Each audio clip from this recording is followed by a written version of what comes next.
Les médias nous répètent sans cesse que le monde est à feu et à sang.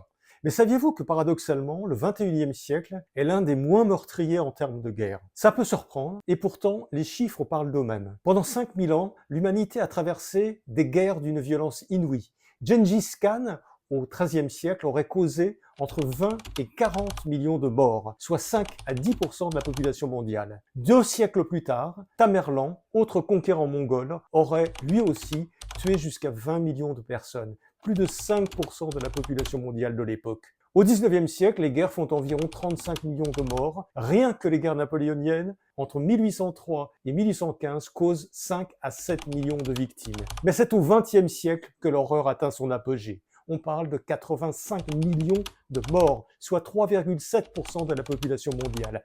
Avec bien sûr les 2 guerres mondiales, mais pas seulement. D'autres conflits, comme la guerre de Corée, la guerre du Vietnam et la guerre Iran-Irak, ont aussi fait des millions de victimes.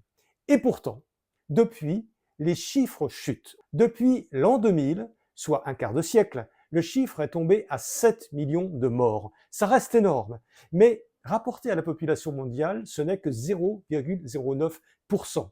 Alors, comment expliquer cette baisse alors qu'on parle de guerre tout le temps? D'abord, les guerres sont moins meurtrières. Grâce aux progrès médicaux, beaucoup plus de blessés survivent. Ensuite, les conflits sont plus localisés et asymétriques. On ne voit plus pour l'instant d'affrontements directs entre grandes puissances. Enfin, la dissuasion nucléaire joue un rôle majeur. Aujourd'hui, attaquer un pays doté de l'arme nucléaire, c'est signer son arrêt de mort. Mais il y a un autre facteur, encore plus puissant à mon avis, la mondialisation de l'économie. Aujourd'hui, nos économies sont interconnectées. Une guerre, c'est une catastrophe pour le commerce international. Elle perturbe les chaînes d'approvisionnement, freine les investissements et fait plonger les marchés financiers. Personne n'y a intérêt. En clair, le business a horreur de la guerre. Je vais vous dire quelque chose. Je n'aime pas Donald Trump. Je le considère comme un autocrate qui mène les États-Unis droit dans le mur. Voilà, c'est dit. Mais il y a un point sur lequel il nous fait réfléchir. Il veut arrêter les guerres pour faire du business. C'est pas de l'altruisme. Il se fout complètement des morts ukrainiens, russes, israéliens ou gazaouis. Complètement. Il a juste compris que la guerre